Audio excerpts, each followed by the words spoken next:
Bom dia, irmãos. Na graça e na paz do Senhor Jesus, amém? Que Deus abençoe a vida de cada um aqui nessa manhã e que o Senhor fale poderosamente aos nossos corações. Vamos para a nossa lição dessa manhã, a lição número 11.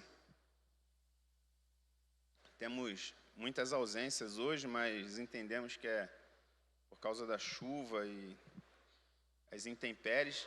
Tomara que não seja simplesmente pelo fato do pastor não estar, né? Que aí o pessoal aproveita e não vem. O pastor não está, também vou tirar umas férias da igreja. Tira férias de Jesus não, irmão, pelo amor de Deus. Se o pastor não tiver, o Espírito Santo continua aqui, o Senhor Deus, o dono da igreja, continua aqui e a gente continua servindo a Ele, amém?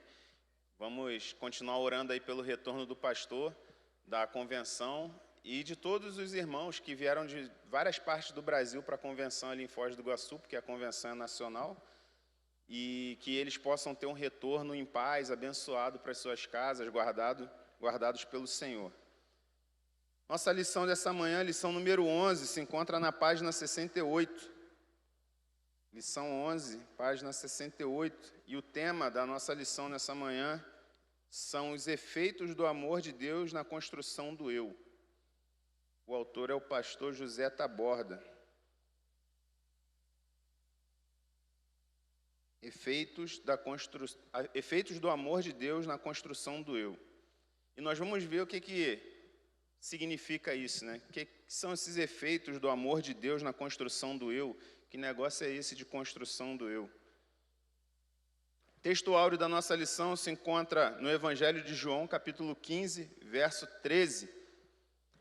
No tempo 3 vamos recitá-lo juntos. 1, 2, 3. Ninguém tem maior amor do que aquele que dá a sua vida pelos seus amigos. João 15, 13. Mais uma vez que o professor se embolou ali no amor maior, eu me embolei e atrapalhei vocês. 1, 2 e 3. Ninguém tem maior amor do que aquele que dá a sua vida pelos seus amigos. João 15, 13. E foi assim que Jesus demonstrou o seu amor por nós, dando a sua vida por cada um de nós, mesmo quando nós éramos pecadores. Amém? Textos bíblicos inspirativos, está aí na tela, mas também está aqui na nossa revista, no rodapé da página 68 e no cabeçalho da página 69. Como de costume, uma irmã e um irmão, por gentileza, fazer a leitura bem alto e forte para todo mundo escutar. Uma irmã começando.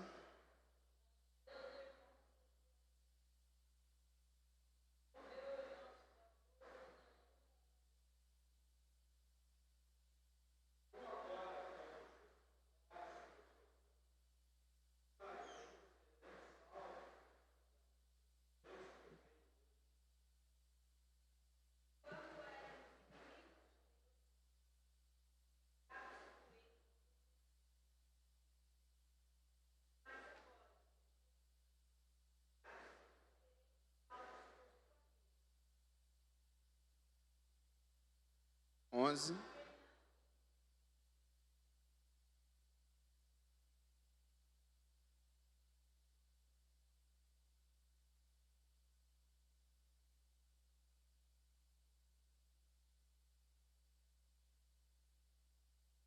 Amém. Efésios 3, 16. Um irmão.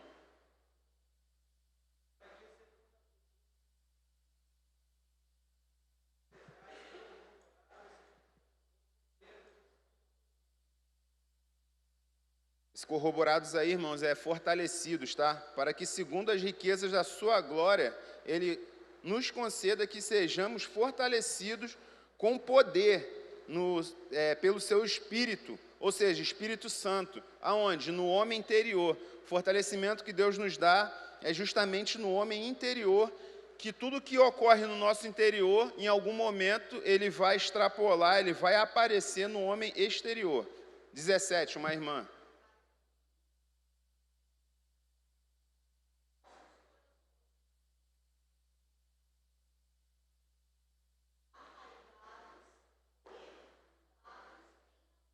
Amém.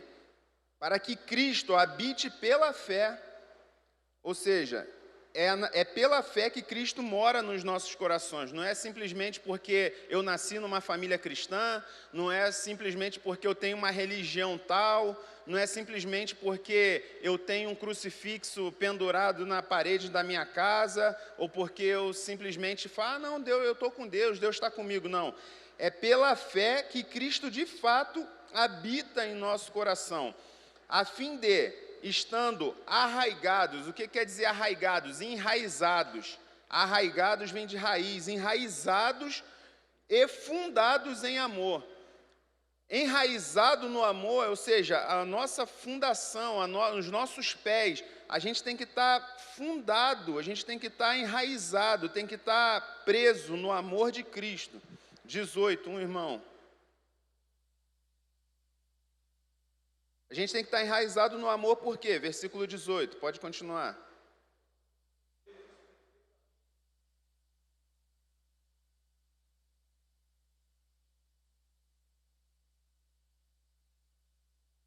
Amém, só um minutinho. Por que a gente tem que estar enraizado no amor? Para a gente compreender perfeitamente, olha o que ele está falando aí, ó. Poderes perfeitamente compreender. Compreender, irmãos, quer dizer razão, a gente tem que entender, a gente tem que estar no amor de Deus, a gente tem que entender o amor de Deus e estar nele fundado, para a gente ter condições de entender o quê? Com todos os santos, ou seja, não é só para mim, é toda a igreja, todos os crentes em toda a parte do mundo, qual seja, aí eu acho esse texto lindíssimo, que a gente tem que ter uma sensibilidade para entender o que o apóstolo Paulo está falando aqui. Ele fala assim, ó, para compreender com todos os santos, qual seja a largura e o comprimento e a altura e a profundidade. E aí no 19 ele vai falar, conhecer o amor de Cristo que excede todo entendimento. Então, como que o amor de Cristo se manifesta? O que essas medidas aqui nos remete? Nos remete à cruz. Ele está falando, somente com o amor a gente consegue compreender na nossa mente a medida da cruz, que é a sua largura, o seu comprimento, a sua altura e a sua profundidade. Todas as medidas da cruz apontam o amor de Deus, aquilo que Ele fez por nós. Por quê? Porque a largura é Deus com os braços abertos ali, abraçando toda a humanidade. A profundidade da cruz, onde Deus teve que vir, nos buscar, nos tirar lá do lodo para nos transportar. E a altura da cruz é para onde Ele está nos levando, lá para cima. Essa é a medida da cruz, é o tamanho do amor de Deus. 19.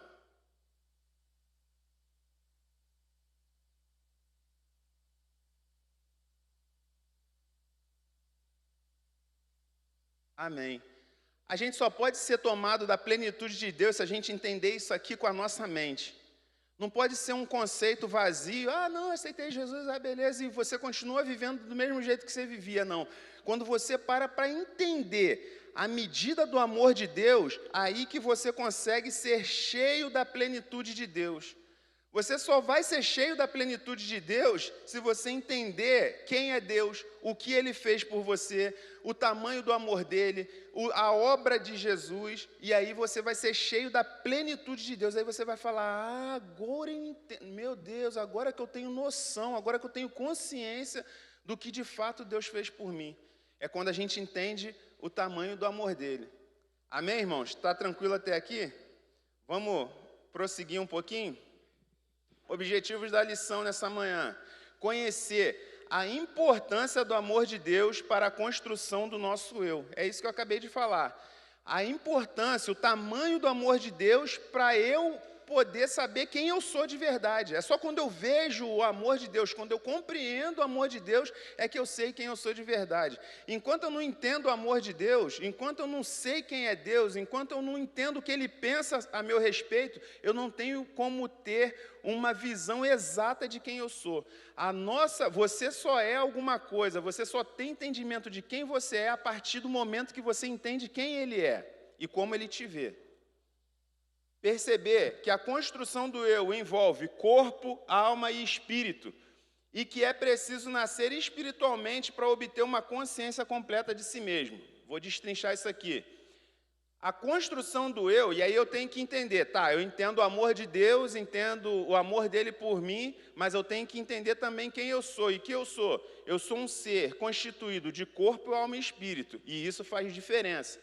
Porque se você acha que você é só uma partícula solta no universo, você vai pensar, ah, morreu, acabou. Virei poeira, fui para o pó e acabou. Mas quando você compreende que você é corpo, alma e espírito, começa a te ajudar a entender por que Deus quis te salvar. Porque você tem uma eternidade, você tem uma vida eterna. E aí Deus não queria que essa vida eterna você passasse longe dele, num lugar terrível, num lugar de tormento. Quando a gente entende isso, a gente começa a ter consciência de quem nós somos.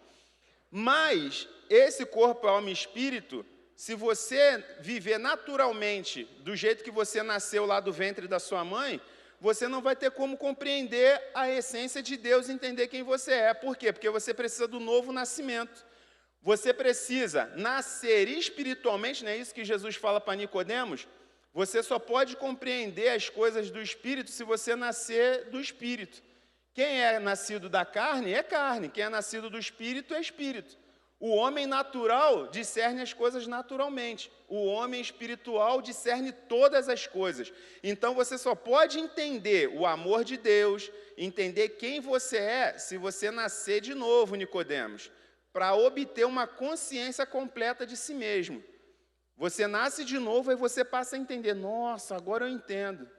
Quantos aqui, irmãos, não tiveram essa experiência de quando eram, antes de se converter, quando era do mundão, via as coisas naturalmente, e depois que se converte, parece que cai as escamas dos olhos, você fala, nossa, como que eu olho essa coisa de um jeito diferente? Olha, eu vinha aqui, eu estava falando com a minha esposa, eu falei assim, cara, desde pequeno, como eu nasci num lar evangélico, minha mãe era evangélica, né? Desde pequeno, eu sempre olhei para aquelas imagens de escultura como um negócio com aspecto ruim. Eu nunca consegui ver imagem de escultura como um negócio legal. Não que eu já tenha nascido salvo, né? Não é isso, obrigado. Não que eu nasci salvo, mas como esses conceitos já eram me ensinados desde pequeno, eu já tinha uma certa visão espiritual da coisa. Então, eu nunca consegui ver aquilo com uma imagem legal. Mas quem veio do catolicismo e depois se converteu, antes via aquilo como uma imagem sacra, com respeito, e depois que se converte, vê, olha, aquilo realmente não era legal. Isso aconteceu com algum dos irmãos aqui? Sim ou não? Amém. Então, é isso que acontece, é a nossa mudança de mente. É isso que Romanos 12 fala, que a gente tem que mudar a nossa mente, renovar...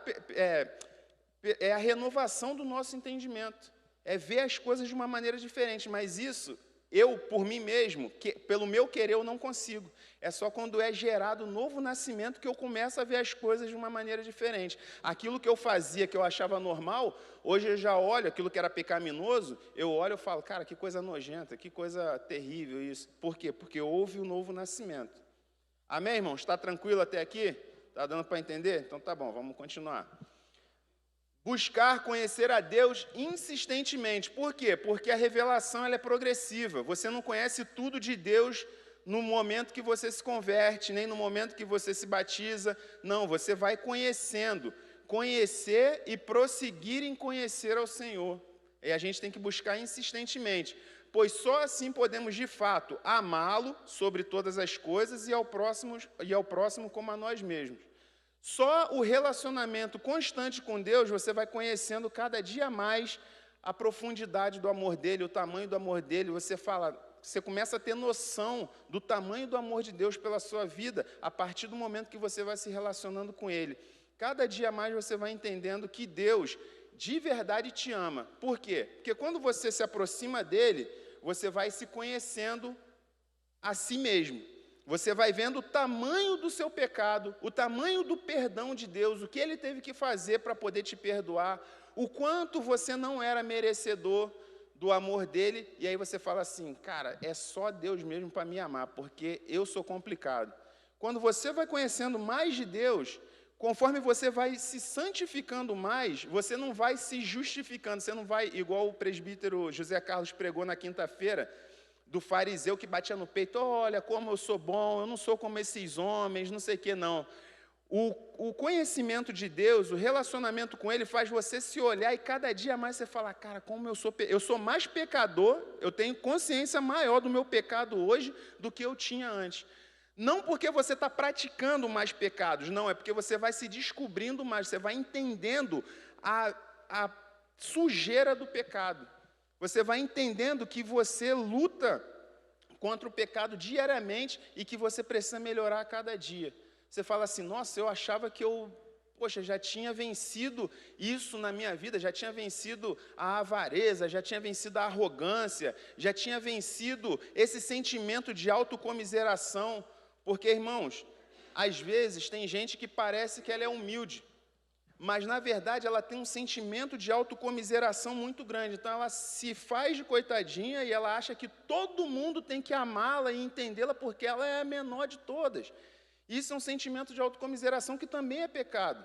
É uma visão equivocada de si mesmo.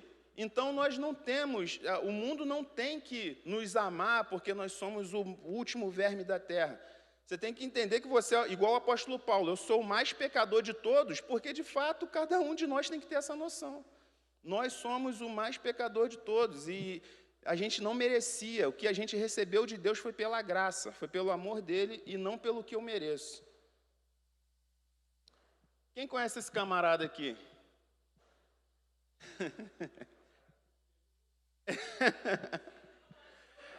Hã? Esse camarada aqui, vocês podem até não conhecer ele pela foto, mas vocês conhecem uma frase famosíssima dele. Ele falou assim, penso, logo existo. Esse cara é o tal do René Descartes. Ele inventou o método cartesiano e tudo mais. Esse cara é um filósofo francês, viveu ali entre os séculos 16 e 17. Essa frase famosa, né, penso, logo existo. E ele influenciou aí o movimento iluminista, né? Até a Lavínia está estudando isso esses dias aí e tal. E aí o autor cita ele aqui na lição. René Descartes, ele falou o seguinte, penso, logo existo. Ele dizia que se aquilo que eu consigo compreender pela razão, é porque de fato aquilo existe. Ele é o pai do racionalismo, né? Então ele fala, se eu consigo testar, se eu consigo mensurar, se eu consigo medir, então aquilo é real. A partir desse pensamento, o que aconteceu? Desenvolveu o pensamento de que, ora, Deus, eu não posso colocar Deus no laboratório, eu não posso provar que Deus existe de forma material, então Deus não existe. E a partir de pensamento desse camarada aqui, e de outros, né, do seu tempo, começou muita crítica à igreja. A gente estava aqui na Idade Média, né? E a igreja católica dominava. Fazia um monte de besteira, achando que estava preservando a palavra de Deus, enfim. E aí começa a surgir esses camaradas trazendo esses conceitos. Parte do pensamento dele realmente estava muito errado, mas uma coisa ele estava certo. A gente tem que botar a razão para funcionar, muitas vezes. E a Bíblia não é contra nós usarmos a razão. Romanos 12:1, ele fala o seguinte, Romanos 12:1, texto famoso, ele vai dizer o seguinte, ó, portanto, irmãos, rogo-lhes, pelas misericórdias de Deus, que se ofereçam em sacrifício vivo, santo e agradável a Deus, que é o vosso culto racional. O que ele está falando? Que o culto tem que ser frio? Não. O que ele está falando? Que eu venho para cá, eu só posso adorar a Deus se eu ver? Não, não é isso. É que racionalmente, de forma intencional, você tem que se oferecer a Deus. Você conhece a Deus a partir da revelação da palavra de Deus, a partir do amor dele revelado nas Escrituras e em Cristo, e a partir desse conhecimento é que meu relacionamento com Deus vai se desenvolvendo. Para evitar o quê? Evitar aquela coisa, eu estou sentindo, o culto hoje não foi bom porque eu não senti nada. Tem gente que só vive de emocionalismo. Se sentir alguma coisa, o culto foi bom. Se não sentiu nada, não. Deus está presente da mesma forma. Muitas vezes o camarada vai ter experiências com Deus, e isso é maravilhoso, mas vai ter dias que você vai vir e vai adorar por quem Deus é, e não pelo que você sente. Amém? E assim deve ser em tudo na nossa vida. Você vai trabalhar todos os dias de manhã porque você está empolgadíssimo os 365 dias do ano? Sim ou não? Tem dia que você acorda cansado, desmotivado, doente, vontade de chutar o balde, de brigar com o chefe, de não ir mais para aquele trabalho? Sim, mas você não vai assim mesmo? Por quê? Porque na sua razão você fala, eu tenho que trabalhar, eu tenho que sustentar minha família, eu sou um adulto responsável, é o que eu tenho que fazer.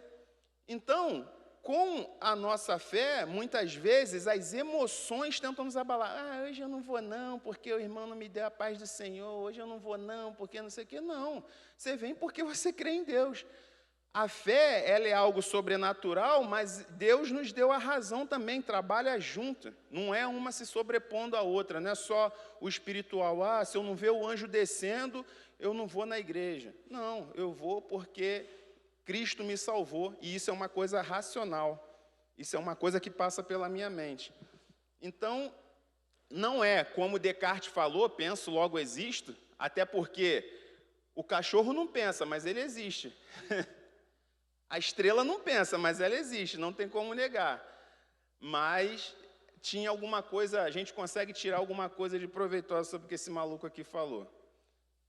E quando é que eu tomo consciência de quem eu sou? Não é quando eu penso, né? Porque a criança pensa, uma criança bem pequena pensa, mas muitas vezes ela não tem consciência do universo que ela está, ela não tem consciência, ela só conhece o pai e a mãe, e a fome e a fralda suja. Mas quando é que de verdade eu tomo consciência de quem eu sou? O que os irmãos acham?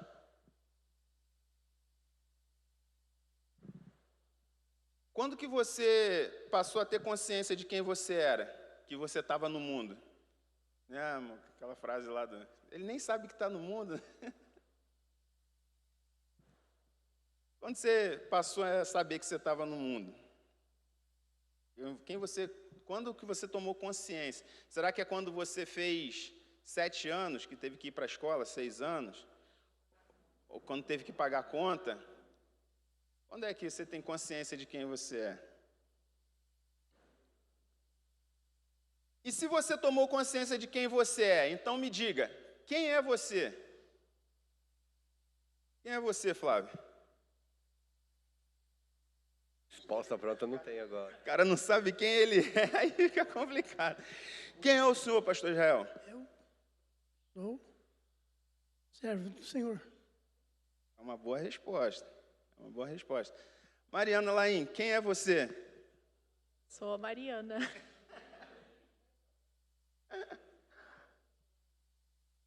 Irmão Davi, quem é o senhor?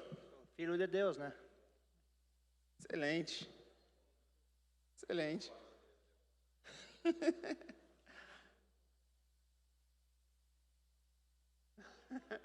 Quer responder, Júnior? Tudo, de certa forma, todos estão certos. Até o Flávio que deu uma engasgada ali. Quem é você? E aí ele fica... Mas, na verdade, quando o pastor Israel falou servo de Deus, Mariana falou o nome dela, é a identidade dela, é quem ela é. Irmão Davi falou filho de Deus, e estão certos. A Bíblia relata, a Bíblia fala diversas coisas de que nós somos, e a verdadeira resposta para esse questionamento só pode vir da Bíblia, porque a palavra do Criador é que pode definir qualquer coisa a nosso respeito. Não tem aquela música, eu sou quem a Bíblia diz que eu sou, eu posso o que a Bíblia diz que eu posso, né? E por aí vai. Realmente. Por quê, irmãos? Porque o ataque do adversário, ele é na mente. Ele é tentando desfigurar a sua identidade. Você não é filho de Deus, não, você está passando luta. Gosto daquela música do irmão Lázaro lá, que ele fala que ele estava na crise, né, e passou, aí veio alguém bater na porta, se tu é crente, então por que tu passa fome? Aí ele falou, porque nem só de pão que vive o homem, alguma coisa assim. E é fato isso. Quando vem alguma coisa tentando tirar a sua identidade, querendo dizer o contrário do que a Bíblia diz que você é, você tem que estar firmado na palavra para falar, não, eu não sou isso aí não. Eu não sou isso aí não. Digamos, irmãos, olha só como é que a gente tem que usar a razão junto com a fé. Você é um camarada honesto, você é uma pessoa honesta, trabalhadora, paga suas contas em dia, não cometeu crime. E aí vem alguém e te acusa de que você é ladrão. Você tem noção de quem você é. Você sabe que você não fez aquilo, não cometeu aquele crime, e você vai trancar o pé, você vai afirmar veementemente que você não é aquilo que estão dizendo que você é. Por quê? Porque você tem certeza que você não cometeu o crime. Mas por que quando o diabo vem dizendo que você não é amado, que você não é isso, que você não é aquilo, às vezes a gente põe em dúvida a palavra de Deus? Porque a gente não está firmado na palavra. A gente deixa as coisas externas influenciarem aquilo que a Bíblia já afirmou que a gente é. Se a Bíblia falou que você é filho de Deus, aquele que confessou Jesus Cristo com seu coração e creu, confessou com seus lábios e creu no seu coração, é salvo. Por que o diabo lança a seta na sua mente, pondo em dúvida a sua salvação e você aceita? Por que o diabo põe em dúvida o amor de Deus na sua vida, dizendo que Deus, afirmando a Bíblia toda, de Gênesis ao Apocalipse, a manifestação do amor de Deus pelo ser humano, é Deus querendo ter comunhão com o ser humano. E aí o inimigo vem e coloca em dúvida, e a gente fica, será que Deus me ama mesmo? Não sei, a gente põe em dúvida o amor de Deus ou os planos dele para a nossa vida. Ou a soberania dele, não, acho que Deus perdeu o controle em tal área da minha vida, acho que Deus perdeu o controle. A gente olha para algumas situações, acho que Deus perdeu o controle da história. Não, Deus não perdeu o controle da história. Deus não perdeu o controle da minha e da sua vida. Ele continua no trono controlando todas as coisas. A gente não pode ter dúvida com relação a isso. E sobre qualquer coisa a nosso respeito. Foi justamente na área da identidade que o inimigo atacou Jesus no deserto. O inimigo não queria que Jesus quebrasse o jejum, gente. O inimigo não queria que Jesus fizesse milagres mirabolantes, até porque Jesus fez um monte de coisa maravilhosas, muito mais maravilhosa do que transformar a pedra em pão. O inimigo queria colocar dúvida em Jesus acerca da sua filiação, acerca da sua... Se tu és filho de Deus, mas se tu és, eu sou, não preciso provar que eu sou.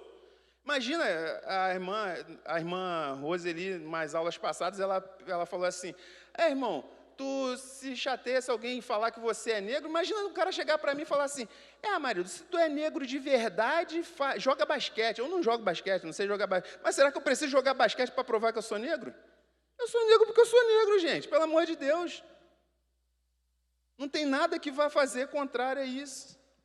Amém? Eu usei a questão aqui, né, questão de pele, mas enfim, é só para mostrar que aquilo que é fato, e o que a Bíblia fala é fato. Acabou, ponto. Não tem mais senão. Não é tarefa fácil termos na nossa mente bem definida a nossa autoimagem, ou seja, a consciência exata de quem nós somos. Não é tarefa muito fácil, eu estou falando aqui de maneira enfática, de maneira firme, mas, na verdade, é uma luta muito grande. Muitos pensadores, cristãos ou seculares, ao longo dos séculos, se dedicaram a buscar entender melhor essas questões que envolvem a natureza da existência humana e seus muitos conflitos. Uns falam, não, nós somos só criaturas aqui, morreu, acabou. Outros falam, não, nós somos eternos e tal, vamos morrer. Outros falam, não, a gente reencarna, está reencarnando, nossa alma está vindo, não sei o quê. Então, muitas coisas se falam acerca disso. E isso é uma coisa que permeia a história da humanidade, a humanidade vai pensando sobre isso. E o salmista, no Salmo 8, ele também está pensando sobre isso. O que é o homem? Ele está olhando, claramente no Salmo 8, os irmãos que já leram, ele está olhando, Senhor, grande é o seu nome, grandes são as suas obras, as suas maravilhas, o céu, os seres celestiais, as estrelas, a lua e tal. E aí, contemplando tudo isso, o salmista fala assim, o que é o homem? Essa aqui é uma outra versão, mas ele fala, que é o homem para que se importe com ele? E o filho do homem para que com ele se preocupe, para que o visite. Ele fala assim, diante dessa grandeza toda, a estrela, a lua, o que é o homem na fila do pão? Para Deus, na sua eternidade, no seu alto sublime trono, vir e se preocupar com a gente.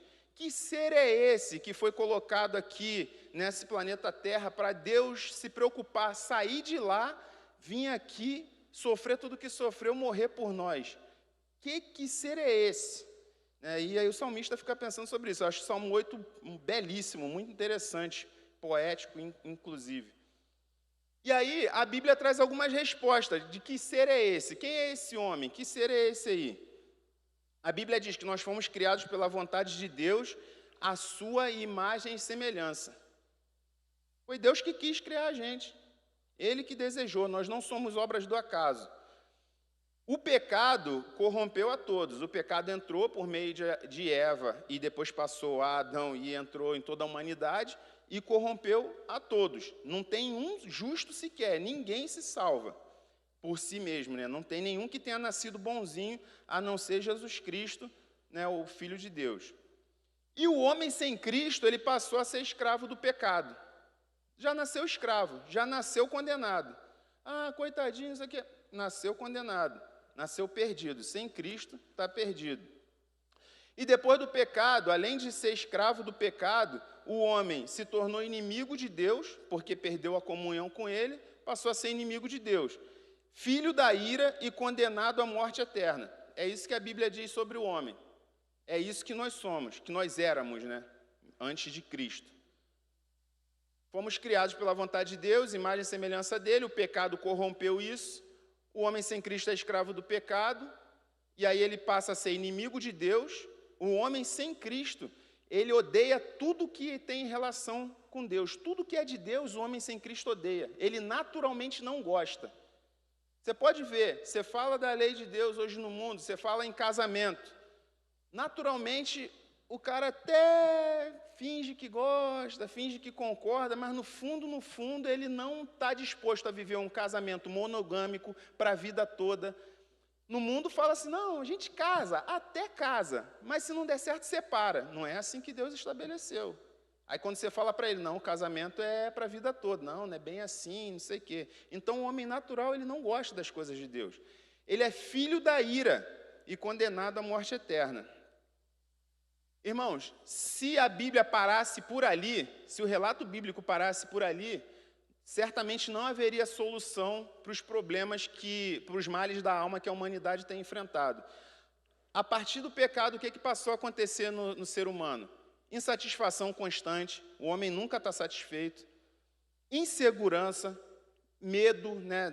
Quando o efeito primeiro do pecado foi que o homem se escondeu de Deus, ali o medo entrou no coração do ser humano. Ansiedade permanente, as pessoas estão sempre ansiosas com alguma coisa. Baixa autoestima, o ser humano não tem noção exata de quem que ele é. Ou ele tem uma baixa autoestima, ou ele tem uma autoestima elevada demais, que ele acha que ele é a última Coca-Cola no deserto. Instabilidade emocional, hoje está feliz, amanhã está triste, não sei o quê, nunca consegue chegar num estado assim equilibrado. Atitude de revolta, é uma revolta, às vezes, principalmente na adolescência, né? Adolescente é revoltado com tudo, a gente nunca sabe por que tem aquela revolta, é um negócio estranho. Sentimento de abatimento, triste com alguma coisa, sensação de não pertencimento. A gente está sempre querendo pertencer a algum grupo e muitos fazem de tudo para pertencer a algum grupo. Na adolescência, o garoto fuma maconha porque ele quer ser daquele grupinho dos descolados, ele nem gosta, ele sabe que o pai dele falou que era errado, mas ele vai lá e fuma maconha. Ou ele fura a orelha, ou ele bota uma tatuagem, ele faz um negócio que ele talvez nem gosta para se sentir parte daquele grupo, ele se entrega àquilo. Menino, a menina, enfim. E assim também em todas as épocas da vida, né? Crise de identidade, descontrole nas mais diversas áreas, consumo de álcool e drogas e vícios diversos. Se o relato bíblico tivesse parado por ali, não teríamos solução para esses problemas aqui, irmãos. E outros mais, né, que o pecado trouxe. Mas graças a Deus que não parou ali. Então, qual a solução para os conflitos internos do ser humano e seu problema com a autoimagem? Qual a solução para isso? Apesar de todos os esforços aí da psicologia, os estudos avançados para ajudar as pessoas na organização de suas emoções, na estimulação de autoconfiança, a baixa autoestima continua. Tem pessoas que vão fazendo terapias e em cima de terapia, e agora é terapia chinesa, e vai, não está feliz. Agora é terapia do não sei o que lá, e agora é reiki, coach, você é demais, você não sei o quê, e continua o problema da baixa autoestima.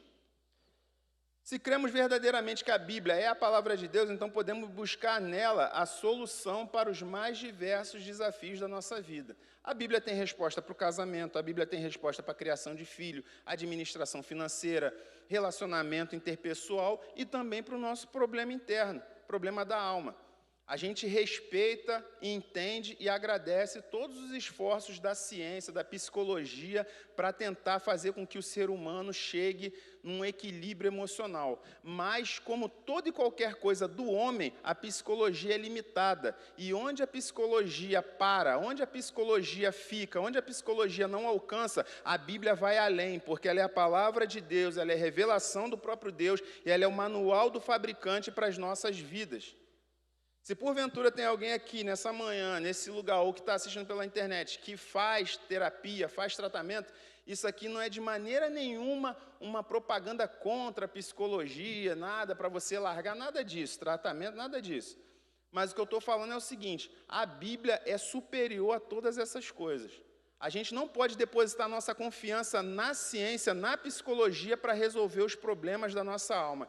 Quem sabe o que é melhor para a nossa alma é a palavra de Deus.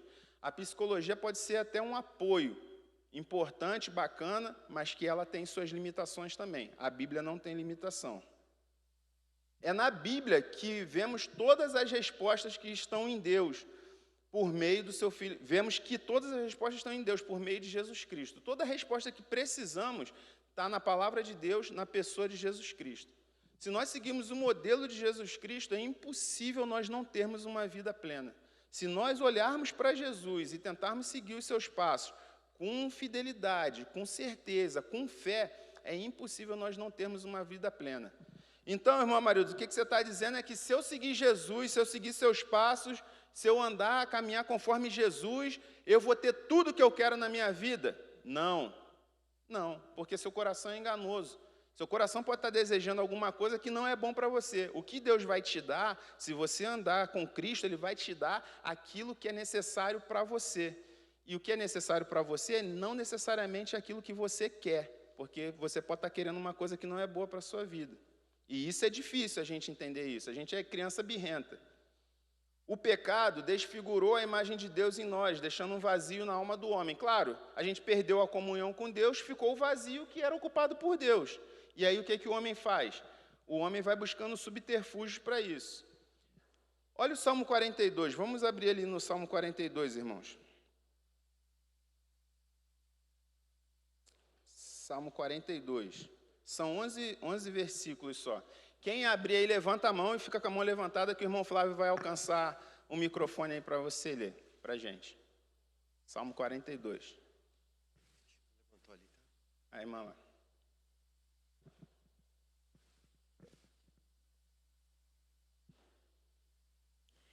Como suspira a corça pelas correntes das águas, assim por ti, ó Deus, suspira minha alma. A minha alma tem sede de Deus, do Deus vivo. Quando irei e me verei perante a face de Deus? Calma aí, irmã, só um minutinho. Olha o que ele está falando. A minha alma tem sede de Deus, sede do Deus vivo. Se a alma dele está com sede de Deus, é porque a alma dele não está com Deus. Se a alma dele tem sede, é porque Deus não está saciando a sede da alma dele. Não porque Deus não pode saciar, é porque Deus não está presente na alma dele. Tanto é que ele fala, quando eu poderei entrar e apresentar-me a Deus? Ele está desejando, tá desejando novamente voltar aos caminhos do Senhor. Isso aqui é uma oração, é um salmo de alguém que está temporariamente desviado da presença de Deus. Eu entendo assim. 3, pode ir. As minhas lágrimas têm sido meu alimento dia e noite, enquanto me dize continuamente, o teu Deus onde está? Olha aí, ele está dizendo que ele está chorando de dia e de noite. Provavelmente, não estou dando diagnóstico, mas é uma característica de uma pessoa que está em tristeza profunda ou até mesmo uma depressão. Está chorando de dia e de noite, e aí as pessoas vêm e perguntam para ele, cadê teu Deus? Tu não é crente? Como é que tá? Isso é falta de fé, não sei o quê. Então, esse onde está o teu Deus pode ser uma pessoa ímpia falando, mas pode ser uma pessoa, às vezes, até crente, falando para outro. Você está triste é falta de Deus. Enfim. 4. Lembro-me dessas coisas e dentro de mim se me derrama a alma, de como passava eu com a multidão de povo e os guiava em procissão à casa de Deus, entre os gritos de alegria e louvor, multidão e festa. Olha só o que ele está falando. Quando ele lembra essas coisas que ele fazia, ou seja, ele não está fazendo mais. Ele não está mais indo para a casa de Deus, ele não está mais andando em procissão, não está mais com cantos de festa do povo. Então, ele realmente não está fazendo mais isso. Versículo 5. Porque está abatido, ó minha alma? Por que te perturbas dentro de mim? Espera em Deus, pois ainda o louvarei. A Ele, meu auxílio e Deus meu. Olha só que interessante. Ele começa a conversar com a sua alma. Ele fala assim: por que você está abatida, minha alma? Por que te perturbas dentro de mim? Espera em Deus. Põe a sua esperança em Deus, pois ainda o louvarei. Ele é meu Salvador. Ele começa a reafirmar coisas que estão na palavra de Deus. Ele está falando consigo mesmo, irmãos. Às vezes, a gente tem que botar a nossa alma, olha aqui para mim, por favor. A gente tem que subordinar a nossa alma, que é a sede das emoções, à palavra de Deus. Quando a sua alma, quando as suas emoções começam a querer tomar o comando da sua vida, começa a querer tomar a rédea das coisas, você começa a sentir um temor sem motivação, uma tristeza sem razão. Não é porque um parente morreu, não é porque você está doente, não.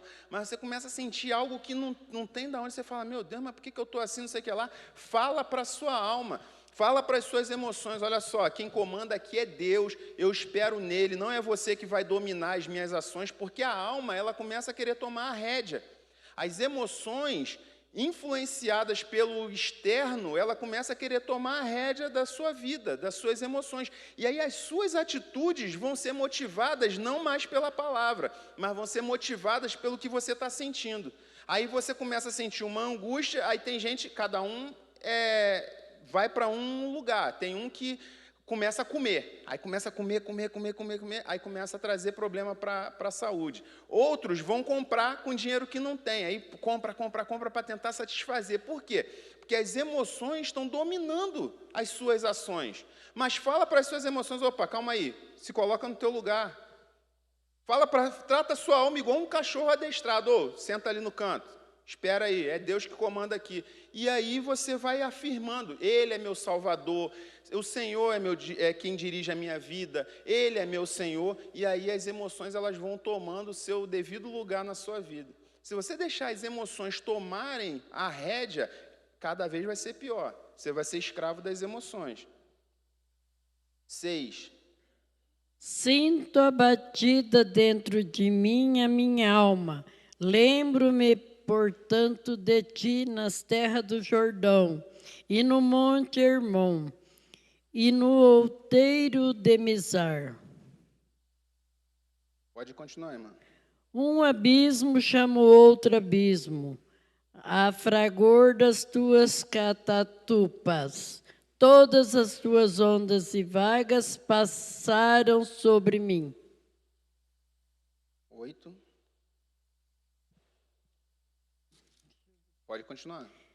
Contudo, o Senhor, durante o dia, me concede a sua misericórdia, e à noite comigo está o seu cântico, uma oração ao Deus da minha vida.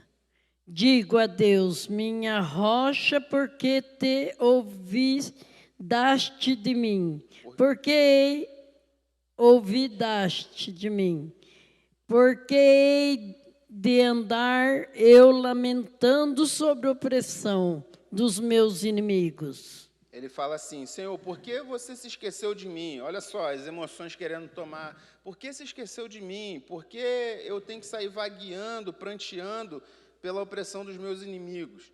Aí o 10 ele fala: até os meus ossos sofrem agonia mortal, quando os meus adversários zombam de mim, perguntam: onde está Deus? E no final, o 11, irmã, por gentileza, para a gente... Por que estás abatido, ó minha alma? Por que tu me perturbas dentro de mim? Espera em Deus, pois ainda o louvarei a Ele, o meu auxílio, meu Deus. Amém. Então ele novamente repete, quando de novo, ele vai tentando entender qual a sua situação ali, por que as emoções estão um turbilhão de coisas ali, levando ele, um abismo chama outro abismo, ou seja, uma tristeza, uma profundidade. Aí, quando ele tenta respirar um pouquinho, outra coisa acontece, uma avalanche atrás da outra, e ele fala assim: por que está abatida a minha alma? Espere em Deus, eu ainda o louvarei. É isso que Jó fala, eu sei que o meu Redentor vive e vai se levantar em um determinado momento. Esse momento de tristeza, de angústia, de dificuldade, ele não é permanente. No momento que Deus fala, basta uma palavra do Senhor, no momento que Deus se levanta do trono, ele fala: cessa a tempestade. Ele estava no barco dormindo, a tempestade abatendo, os discípulos: Senhor, não te importa que a gente vai afundar? Ele falou: meu Deus, e levantou, cessa a tempestade, acabou, virou calmaria. A nossa vida do crente é assim, irmãos. A gente tem que entender esses processos. E a reconstrução dessa autoimagem e o preenchimento desse vazio, ele passa obrigatoriamente pelo entendimento do amor de Deus, do que Cristo fez por nós e do privilégio que é ter o Espírito Santo em nós. Às vezes a gente não valoriza isso. O Espírito Santo habita em nós. Aquele mesmo Espírito não é diferente daquele Espírito que descia sobre Sansão e ele matava um exército inteiro com uma queixada de jumento. É o mesmo Espírito que habita em você. Não é outro Espírito, é o mesmo. É o Espírito Santo de Deus. E a gente tem que valorizar isso. E fazer com que isso se torne uma realidade prática em nossos dias, em nosso dia a dia. Isso tem que ser uma verdade. E como é que isso se torna uma verdade? Senhor, muito obrigado porque o Teu Espírito vive em mim. Senhor, muito obrigado porque o Senhor é o mesmo Deus ontem, hoje e para sempre. O Senhor é o Deus de Abraão, Isaque e Jacó e é o meu Deus. O Senhor que era com Davi é comigo. O Senhor que era com Moisés é comigo. O mesmo Espírito que levantou Jesus da cova, que ressuscitou Jesus, é o Espírito que vive em nós. E veremos isso, essa realidade prática, em 3 pontos simples aqui na nossa lição. O primeiro deles é dando consciência de quem realmente somos. Entender a composição humana. A Bíblia diz claramente, nós somos corpo, alma e espírito. Então você tem que entender que esses três elementos da sua vida, eles andam juntos o tempo todo. Então, se algo toca no seu corpo, ele influencia na sua alma e no seu espírito. Se algo toca no seu espírito, ele vai tocar na sua alma e no seu corpo. O que você está querendo dizer, irmão Marido? Estou querendo dizer que, por exemplo, uma música que você escuta, aquelas ondas sonoras, elas batem no seu ouvido, seu corpo físico, mas elas vão lá na sua alma, mexem com as suas emoções.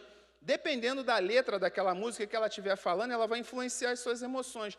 Ai, porque o mundo me odeia, e eu sou coitadinho, e eu vou sair, eu vou tomar todas, e não sei o quê. E você fica escutando aquilo, já mexeu com as suas emoções, aguçou algo no seu corpo físico, e mexeu no seu espírito também, afastando-o de Deus e ligando o seu espírito a coisas malignas. Você não sabe de onde que veio aquela canção. Por isso que a gente sempre fala, tem a ver, música secular é pecado. Não é pecado, mas ela pode te induzir a. Porque você não sabe de onde saiu. Muitas músicas seculares, irmãos, elas são feitas por inspiração maligna. Tinha uma cantora de sertanejo aí que ela dizia que ela escutava uma voz e ela compunha suas músicas a partir daquela voz. Ela tinha um amigo, ela dava o nome, sei lá, de George, sei lá qual era o nome, e ela, John, e ela fazia as suas músicas. Aí a gente fica escutando, a gente não, né? Alguns crentes ficam escutando música secular, que não sabe de onde veio. As notas musicais, os acordes, de acordo com que eles forem feitos ali, é para atingir uma área na sua vida, é para causar um tipo de emoção. Só as notas musicais, não precisa nem de letra. E isso é algo muito profundo, muito sério. Então, corpo, alma e espírito está sempre interligado. Algo que toca no seu corpo, muitas vezes. Por que o apóstolo Paulo, em 1 Coríntios, fala? Todo pecado é cometido fora do corpo, mas o pecado sexual é cometido no corpo. E aí, se fosse só lá nos Coríntios, eles tinham uma coisa dizendo assim, não, o corpo é matéria, isso vai voltar ao pó. Então pode cometer pecado no corpo que está tranquilo, a alma e o espírito está intacto. E aí o apóstolo Paulo fala, opa, não é bem assim não. O impacto do pecado original e a morte espiritual causou a perda da comunhão, o vazio da alma, desordem emocional e buscas por subterfúgio. O que é subterfúgio? Como não tem Deus, tem vazio na alma, o cara tenta subterfúgio é tudo que tenta preencher algo que está vazio na sua vida. Subterfúgio é saída, né? Então, é droga, é bebida, é religiosidade vazia. Não tem a presença de Deus, o cara inventa ali. Agora é não sei o quê, vamos fazer tal coisa. Aí é fumaça, é não sei o que lá, é música para mexer com o seu emocional. Ou bebida, ou sexo desregrado. Tudo isso é subterfúgio para tentar preencher o vazio de Deus na nossa alma. O amor de Deus pela humanidade caída, a obra de Cristo e a restauração da nossa identidade promovida pelo Espírito. Todos os três atuando para restaurar a imagem e semelhança de Deus. O amor de Deus por nós, manifesto em Jesus Cristo, a sua morte na cruz, a sua ressurreição, a vinda do Espírito Santo, promovendo a santificação diária. Tudo isso operando em nós, traz novamente a nossa identidade que nós perdemos lá no Éden. A irmã Darla ali, por gentileza.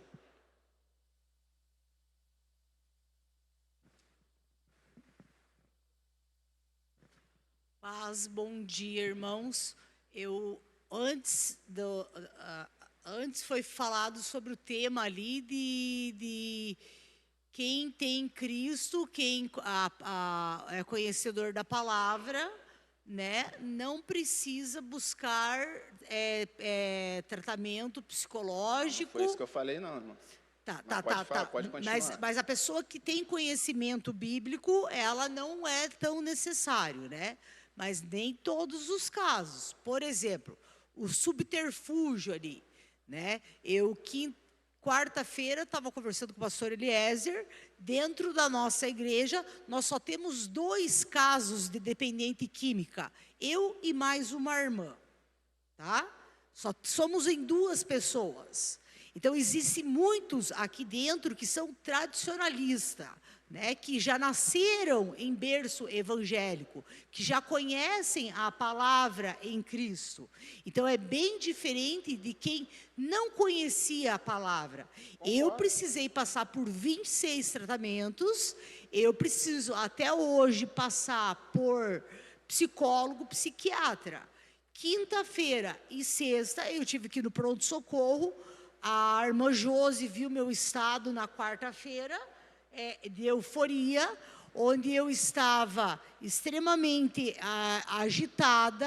Fazia 11 meses que eu não tive esse quadro, né? Então, eu estou fazendo um curso numa igreja, são 30 semanas, o pastor Eliezer me autorizou para mim pôr em prática o que eu estou aprendendo.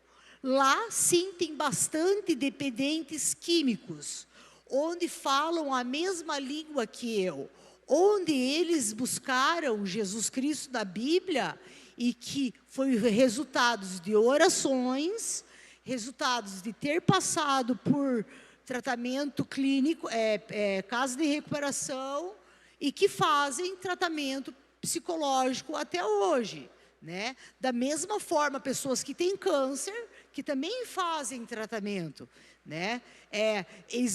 Eu já convivi com crianças, com meninas de 13, 14 anos, que têm uma doença que se chama borderline, que se cortam para aliviarem as dores. Também precisa de tratamento psicológico e que não conhecem a Bíblia. Amém, irmã.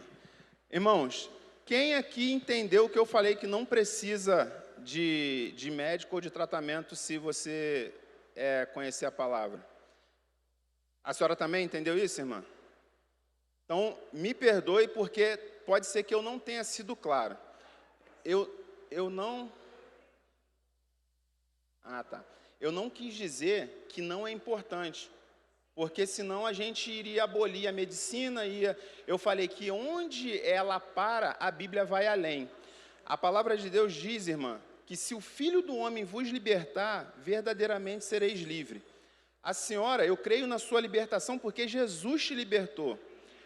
Os tratamentos, eles são paralelos, eles são auxiliares, como tudo a gente precisa na vida, tá? Mas não significa que eles são descartáveis. Eu não falei para abandonar tratamento, mas eles são importantes. Eu falei que eles têm limitações. Por exemplo, pode crente ter câncer? Pode. Pode crente morrer de câncer? Pode. Minha mãe era crente e morreu de câncer. Mas se Jesus quiser curar, ele vai curar? Sim. Agora, a ciência, ela tem sua limitação com relação ao câncer. Ela não tem cura para o câncer. Ela admite que ela não tem cura. Mas Deus tem a cura do câncer. Ele vai curar a todos? Não. Ele vai curar aqueles que ele achar que tem um propósito com aquilo. Mas temos que parar de fazer tratamento de câncer, quem descobrir que tem o câncer? Negativo, continua fazendo tratamento, quimioterapia e crendo acima de tudo, que é Deus que é o seu Salvador, aquele que te cura até o último dia da sua vida. Se Ele curar, amém, você continua a vida aqui, é porque tem um propósito. Se Ele não te curar, recolheu você, você foi para a glória e está muito melhor do que qualquer um de nós aqui. Amém? Então, que Deus continue te abençoando, que Deus use os médicos, os psicólogos, os psiquiatras, mas que a tua fé esteja nele e não nesses tratamentos, amém? Que Deus abençoe. E outra coisa, a restauração interior, ela é progressiva. Ela pode ser instantânea, você ter uma mudança, e eu creio que a sua libertação, ela foi ali, Deus falou, ó, estou libertando, mas a sua restauração ela está continuando. Então, Deus está tratando o seu caráter, o seu interior, as áreas que a droga destruiu, Deus está reconstruindo para que você possa ter a vida plena que Jesus prometeu a todos nós. Amém? Não é em 11 meses, exatamente, mas vai chegar um dia, eu creio em nome de Jesus, que a senhora não vai mais precisar. Tomara que esse dia chegue. Enquanto esse dia não chegar, continue o seu tratamento, que Deus te abençoe. Amém?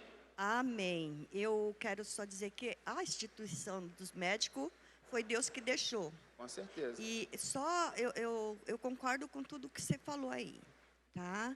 Outra coisa, Jesus quando andou na terra, ele não era todo mundo que era curado na hora.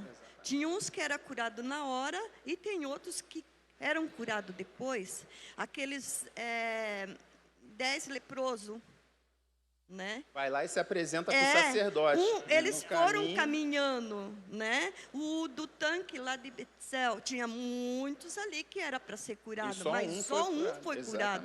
Então a gente tem que ver que nem todos vão ser curados na hora, né? E no caso dela, Deus está curando aos pouquinhos. Certeza. Né? É o processo de santificação que está acontecendo com ela e com todos nós. Aquele cego lá, Jesus falou que você vê um monte de árvore. Então ele não estava enxergando. Jesus teve que falar de novo. E agora, né? Então não foi no exato momento. Exatamente. Amém? Amém. Deus abençoe, irmão. Vamos prosseguindo aqui. Temos que terminar. É Cristo que nos possibilita, irmãos, tomar novamente as rédeas da nossa alma, que é a sede das emoções. A Bíblia diz aqui, ó, nós temos a mente de Cristo. Então, se temos a mente de Cristo, temos condições de tomar a rédea das emoções.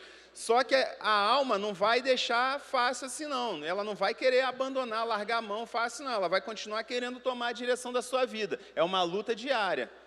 Então, encontramos as respostas para 3 antigos questionamentos da humanidade. Na palavra nós encontramos. Quais são esses questionamentos da humanidade? Quem coçou, oncotô e proncovô? São palavras japonesas? Não, vou traduzir para o mineirês. Quem que eu sou, onde que eu vou, para onde que eu vou? Vocês acharam que eu sabia japonês, né? Vocês acharam que era... Não. Quem que eu sou? O ser humano sempre está perguntando, quem eu sou? Onde que eu sou no universo? Onde que eu estou? Que lugar é esse? Em que lugar que eu estou na história e tal? E para onde que eu vou? Depois que eu morrer, para onde que eu vou? A Bíblia traz a resposta para esses questionamentos. Quem eu sou em Cristo? Rapidamente aqui, 2 Coríntios 5,17, eu sou nova criatura, criado em verdadeira justiça e santidade, Efésios 4,24. Sou filho de Deus e co-herdeiro com Cristo. Eu só não, todos nós aqui que já aceitaram a Cristo, tá? Rei e sacerdote para o reino de Deus. Justiça de Deus em Cristo Jesus. Abençoado em todas as coisas, Deuteronômio 28,8. O Senhor é a minha força. Maior é o que está em nós do que o que está no mundo. Sou santificado em Cristo, sou mais que vencedor, sal da terra e luz do mundo, raça eleita, sacerdócio real, nação santa, povo de propriedade exclusiva de Deus, 1 Pedro 2,9. Sou morada de Deus no Espírito, santuário de Deus, amado de Deus, perdoado, livre de toda condenação e do domínio do pecado, livre de toda maldição, tirado das trevas e transportado para a luz, curado pelas pisaduras de Cristo, guardado pelo anjo do Senhor. Tudo isso eu sou em Cristo. E aí eu pergunto, é possível ser feliz em meio às circunstâncias adversas? Sim ou não? Qual o segredo para ser feliz mesmo na dificuldade?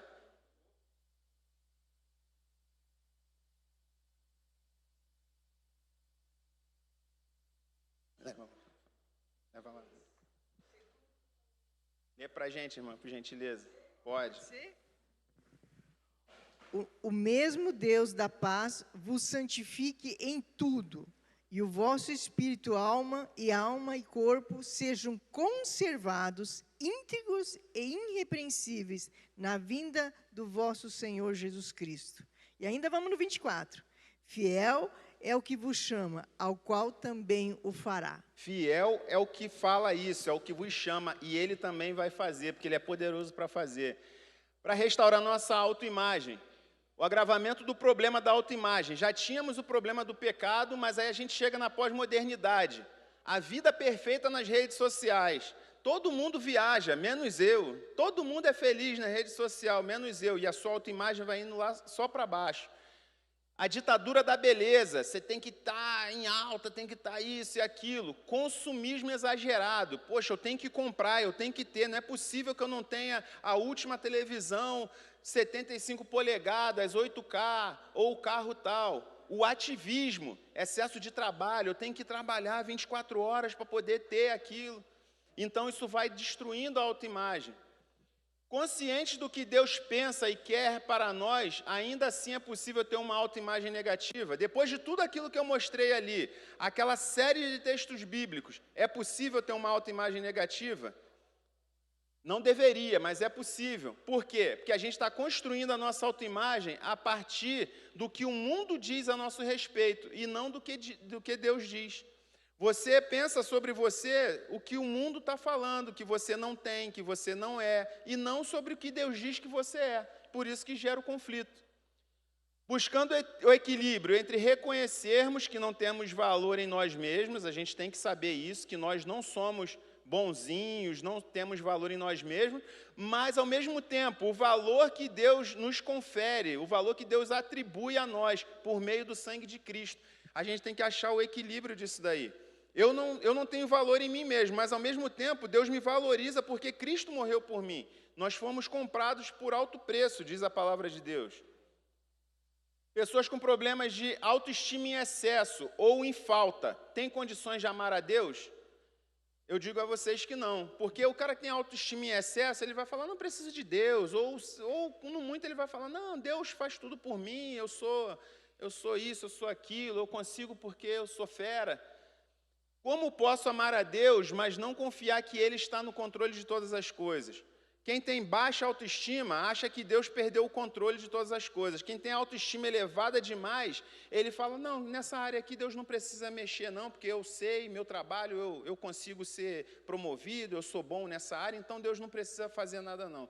Tanto o excesso de autoestima quanto a ausência dele são prejudiciais para o nosso relacionamento com Deus e fere a nossa autoimagem. A gente tem que ter a noção de quem exatamente nós somos. Pecadores, mas agora resgatados por Deus e valorizados por Ele.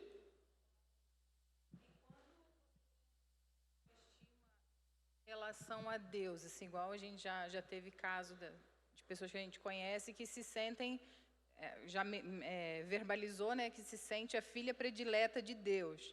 E a pessoa nem sempre é tudo aquilo mediante o testemunho que ela dá. Isso também não é prejudicial? Esse é o problema da excesso de autoestima. A autoestima dela é tão grande que ela acha que, dentre os 8 bilhões de habitantes no mundo, ela é escolhida preferencial. Ela é a menina dos olhos de Deus, quando, na verdade, ela é só mais uma no reino. Ela é só cada um de nós é só mais um no reino. Temos o valor atribuído a nós por Deus, mas isso não pode subir a cabeça, né? Isso não pode achar que Deus para o céu para me ver acordar. Calma aí, meu amigo, baixa a bolinha. Porque, na verdade, isso é uma soberba, uma arrogância no fundo do coração disfarçada. Ela só usa Deus para maquiar a soberba dela. Ela acha que ela é boa demais. Aí ela bota Deus para dar vou trazer Deus aqui para dar uma disfarçada, mas, na verdade, ela é que é orgulhosa, entendeu? A necessidade humana de se sentir amado. É importante, todo mundo gosta de se sentir amado. Mas tem gente que quer que todas as atenções do mundo sejam para ela. E aí, quando ela não recebe isso, aí fica um vazio, fica aquela falta, aquela tristeza. Quem não ama a Deus também não ama a si mesmo, e por isso está sempre insatisfeito. A raiz da nossa insatisfação é porque a gente não está se contentando em Deus. Por isso a gente está sempre insatisfeito. Quando o nosso contentamento está em Deus, a gente tem satisfação plena, porque a gente entende, olha, eu não conquistei aquilo que eu gostaria, mas eu sei que o que eu tenho é o que Deus quer para mim, porque se não for aquilo, se for diferente, provavelmente, né, por exemplo, eu gostaria de, sei lá, de viajar para Paris, um exemplo. Não consegui, não fui. Deus está no controle. Se eu não fui, porque aconteceria alguma coisa, não era para ser, ou vai ser num outro momento. Agora, quando a pessoa é obstinada, ela, não, eu tenho que viajar para Paris no final do ano, tem que viajar, aí ela faz de tudo para aquilo, e coisas que às vezes vão levar ela para distante de Deus, que é o quê? Às vezes sacrificar os momentos de culto para poder fazer uma hora extra, ou para pegar um outro serviço, para poder não sei o quê, para poder juntar aquele dinheiro para fazer. Geralmente está envolvido na área material nossa, né? Esse afastamento de Deus. Então, se Deus não é o principal na minha vida, não temos condições de nos amarmos a nós mesmos e ficaremos sempre insatisfeitos. E a palavra amor, irmãos, por si só não ama. A pessoa fala assim, eu te amo, mas quais são as atitudes de amor? Olavo de Carvalho, ele falava que a palavra cachorro não morde, né? Se eu escrever cachorro aqui no quadro, ele não vai morder ninguém. Eu posso encostar em você que a palavra cachorro não morde. Quem morde de fato é o cachorro. Assim como a palavra amor. Se eu falar eu amo só de lábios, não ama. Quem ama mesmo demonstra. E como é que a gente demonstra que ama a Deus? Quem ama a Deus de verdade obedece a sua palavra. João 14, 21, 24 e 1 João 5, 3. Quem ama a Deus de verdade é aquele, Jesus falou, aquele que me ama é o que obedece a minha voz, que obedece a minha palavra. Eu amo a Deus, mas não obedeço a palavra dele, não faço nada que a palavra dele diz, não me preocupo em saber qual a vontade dele para a minha vida, então não ama de verdade. Vou correr aqui. Só é possível obedecer a Deus quem foi feito nova criatura. Com a mente do velho homem, você não consegue obedecer a Deus. E se você não obedece a Deus, você não o ama. É isso que a palavra de Deus está dizendo. Somente com a mente renovada é que nós temos condições de entender e obedecer a palavra de Deus. O ponto de partida para a restauração emocional de qualquer pessoa é se reconhecer como pecador. Primeira coisa, sou pecador. Segunda coisa, não mereço nada da parte de Deus.